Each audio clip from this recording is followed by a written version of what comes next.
ಗೆಳೆಯರೇ ನಮಸ್ಕಾರ. Mister ಮಾತುಗಾರ Kannada YouTube ಚಾನಲ್ಗೆ ಸ್ವಾಗತ, ಸುಸ್ವಾಗತ. ಈ ಚಾನಲ್ನಲ್ಲಿ ನಾನು ನನಗೆ ತಿಳಿದಿರುವಂತಹ ಮಹಾಭಾರತದ ಕಥೆಯನ್ನು ಸಂಚಿಕೆ ರೂಪದಲ್ಲಿ ಹೇಳಲಿದ್ದೇನೆ ಗೆಳೆಯರೇ.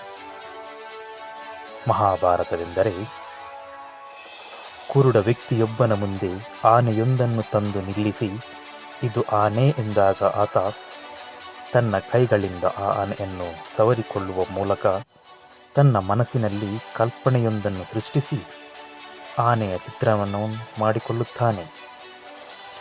ಅದು ಆತ ತಿಳಿದುಕೊಂಡಂತಹ ಆನೆ. ಮಹಾಭಾರತವೂ ಹಾಗೆಯೇ. ಆದ್ದರಿಂದ ನನ್ನ ಈ ಪ್ರಯತ್ನಕ್ಕೆ ತಮ್ಮ ಸಲಹೆ ಸಹಕಾರ ಅತ್ಯಗತ್ಯ. ಹಾಗಾಗಿ ನಮ್ಮ ಚಾನಲನ್ನು ಸಬ್ಸ್ಕ್ರೈಬ್ ಮಾಡಿ ಹಾಗೂ ನಮ್ಮ ಮುಂದಿನ ವಿಡಿಯೋಗಾಗಿ ನೋಟಿಫಿಕೇಷನ್ ಬಟನ್ನನ್ನು ಪ್ರೆಸ್ ಮಾಡಿ ಗೆಳೆಯರೇ.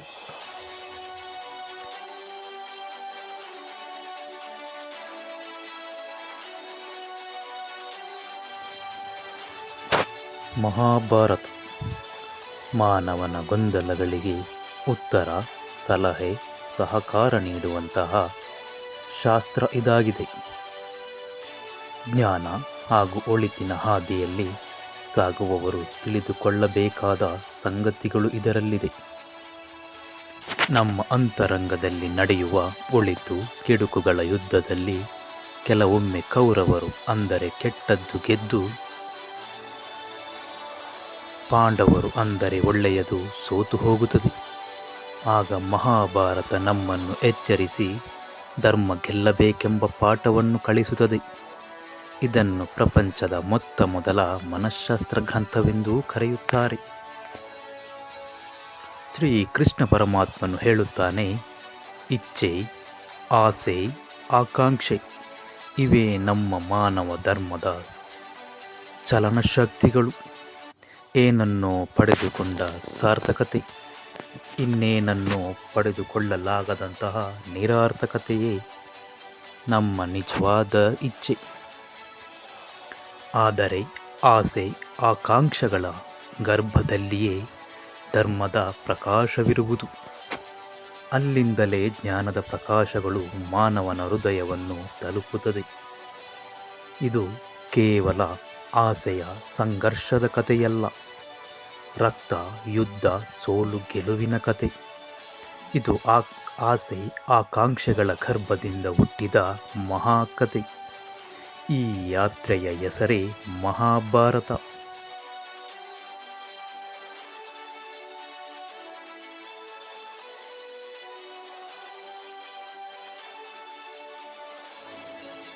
ಭರತಖಂಡದ ಹಸ್ತಿನಾಪುರ. ರಾಜ ಶಾಂತ ಮಹಾರಾಜನು ಯುದ್ಧ, ಆಡಳಿತ, ಮಂತ್ರಿಸಭೆ, ಸಂಘರ್ಷ, ವಿರೋಧಿಗಳ ಉಪಟಳ, ರಾಜನೀತಿ, ರಾಜ್ಯದ ಪಟ್ಟಾಭಿಷೇಕವನ್ನು ಪುತ್ರರಿಗೆ ಮಾಡಿ ನೆಮ್ಮದಿಯಿಂದ ಜೀವನ ಕಳೆಯಲು ಪುತ್ರರಿಲ್ಲ, ಸಂತಾನವಿಲ್ಲ. ಈ ನೋವನ್ನು ಹೇಳಿಕೊಳ್ಳಲು ಪತ್ನಿಯೂ ಇಲ್ಲ. ಆದರೆ ಮತ್ಸ್ಯರಾಜನ ಮಗಳಾದ ಸತ್ಯವತಿಯೊಂದಿಗಿನ ಸಂಬಂಧವನ್ನು ರಾಜ್ಯದಲ್ಲಿ ಅಥವಾ ಅರಮನೆಯಲ್ಲಾಗಲಿ ತಿಳಿಸುವಂತಿಲ್ಲ. ರಾಜ ಶಾಂತ ಈ ಚಟಪಟಿಕೆಯಲ್ಲಿದ್ದರೆ ರಾಜ್ಯದ ನಾಗರಿಕರು ಆತಂಕದಲ್ಲಿದ್ದಾರೆ. ರಾಜ್ಯಕ್ಕೆ ದೇವಾನುದೇವತೆಗಳ ಶಾಪವಾಗಿದೆ. ಕಾಲಕ್ಕೆ ಸರಿಯಾಗಿ ಯಜ್ಞ ಯಾಗ ನಡೆಯುತ್ತಿಲ್ಲ. ಯಜ್ಞ ಯಾಗಾದಿಗಳು ನಡೆಯಬೇಕಾದರೆ ರಾಜ್ಯದ ರಾಜರು ಸತಿಪತಿಯರಾಗಿ ಈ ಪುಣ್ಯ ಕಾರ್ಯದಲ್ಲಿ ತೊಡಗಬೇಕು.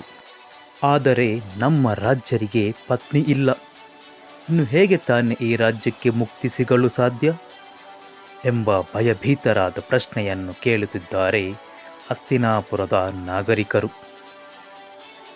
ಅದೊಂದು ದಿನ ರಾತ್ರಿ ಸಮಯ. ರಾಕ್ಷಸ ಹಿಡಂಬ ತನ್ನ ರಾಕ್ಷಸ ಪಡೆಯೊಂದಿಗೆ ಹಸ್ತಿನಾಪುರಕ್ಕೆ ದಾಳಿ ಮಾಡುತ್ತಾನೆ. ನಾಗರಿಕರನ್ನು ಬಂಧಿಸುತ್ತಾನೆ. ಜಾನವಾರುಗಳನ್ನು ಕೊಂಡೊಯ್ಯಲು ಸೇವಕರಿಗೆ ಆಜ್ಞೆ ಮಾಡುತ್ತಾನೆ.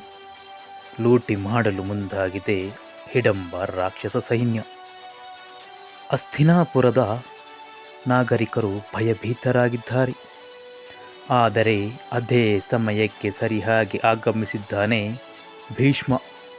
ಹಿಡಂಬ ಸೈನ್ಯವನ್ನು ಎದುರಿಸಿ ತನ್ನ ಶಕ್ತಿಯಿಂದ ಹಿಡಂಬ ಸೈನ್ಯವನ್ನು ಸೋಲಿಸಿದ್ದಾನೆ ಮತ್ತು ಬಂಧನಕ್ಕೆ ಒಳಗಾದ ಹಸ್ತಿನಾಪುರದ ನಾಗರಿಕರನ್ನು ಬಿಡುಗಡೆಗೊಳಿಸಿದ್ದಾನೆ. ಹಿಡಂಬನನ್ನು ಪ್ರಶ್ನಿಸುತ್ತಿದ್ದಾನೆ, ಯಾಕೆ ಈ ದಾಳಿ ಎಂದು. ಪ್ರತಿಯಾಗಿ ಹಿಡಂಬ, ಭರತ ವಂಶಸ್ಥರು ರಾಕ್ಷಸ ವಂಶಸ್ಥರ ಭೂಮಿಯ ಮೇಲೆ ಆಕ್ರಮಕ್ಕೆ ಸಿದ್ಧರಾಗಿದ್ದಾರೆ. ಈ ದಾಳಿ ಅದರ ಪ್ರತಿದಾಳಿಯಾಗಿದೆ ಎಂದಾಗ ಭೀಷ್ಮ ಹಿಡಂಬನಿಗೆ ಪ್ರತಿಜ್ಞೆಯೊಂದನ್ನು ನೀಡುತ್ತಾನೆ. ಇನ್ನು ಮುಂದೆ ಈ ರೀತಿಯಾಗಿ ನಡೆಯುವುದಿಲ್ಲ. ನೀನು ಇನ್ನು ಇಲ್ಲಿಂದ ತೆರಳಬಹುದು ಎಂದು. ಆದರೆ ಅದಾಗಲೇ ಹಿಡಂಬನ ದಾಳಿ ಅರಮನೆಗೆ ಸುದ್ದಿ ತಿಳಿದು ತನ್ನ ಸೈನ್ಯದೊಂದಿಗೆ ನಗರಕ್ಕೆ ಆಗಮಿಸುತ್ತಿದ್ದಾನೆ ಶಾಂತ ಮಹಾರಾಜ. ತನ್ನೆಲ್ಲ ಸೈನಿಕರಿಗೆ ಆಜ್ಞೆ ಮಾಡುತ್ತಾನೆ ಹಿಡಂಬ ರಾಕ್ಷಸ ಸೈನ್ಯವನ್ನು ಬಂಧಿಸಲು.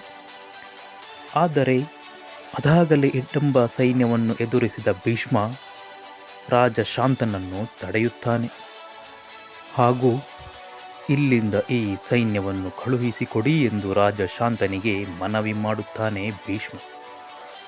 ಯಾರೆಂದು ತಿಳಿಯದ ಭೀಷ್ಮ, ಶಾಂತ ರಾಜ, ನನ್ನ ರಾಜ್ಯದಲ್ಲಿ ನನ್ನ ವಿರೋಧಿಗಳನ್ನು ರಕ್ಷಿಸಲು ಯಾರು ನೀನು?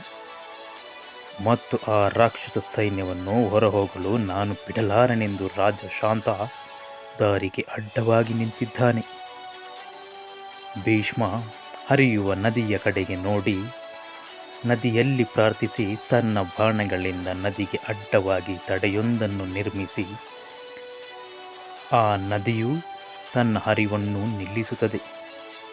ನದಿಯ ಒಂದು ದಡದಿಂದ ಮತ್ತೊಂದು ದಡಕ್ಕೆ ರಾಕ್ಷಸ ಹಿಡಂಬನಿಗೆ ದಾರಿಯೂ ಆಗುತ್ತದೆ.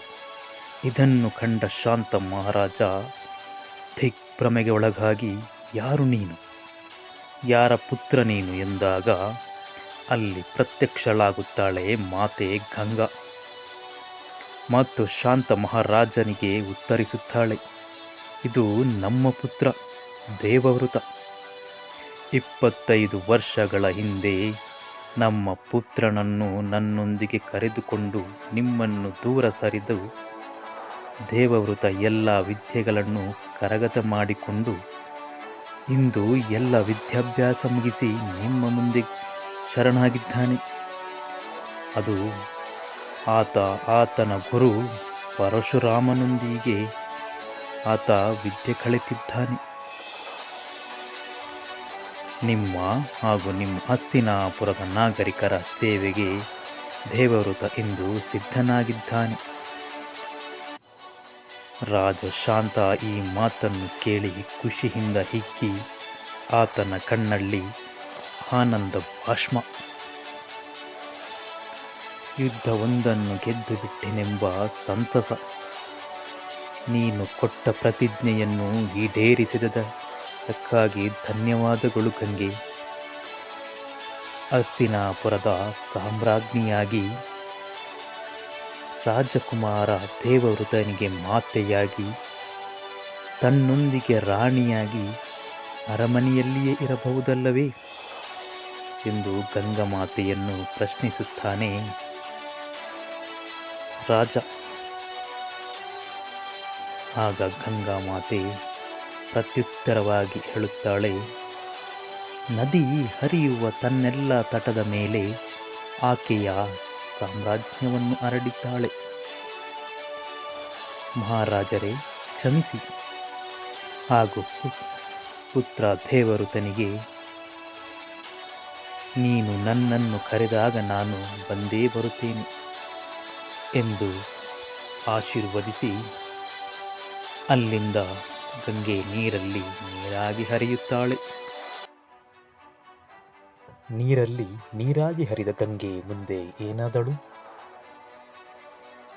ಹಾಗೂ ಹಸ್ತಿನಾಪುರಕ್ಕೆ ಆಗಮಿಸಿದ ದೇವಋತನನ್ನು ಹಸ್ತಿನಾಪುರದ ಜನರು ಒಪ್ಪಿಕೊಂಡರೆ?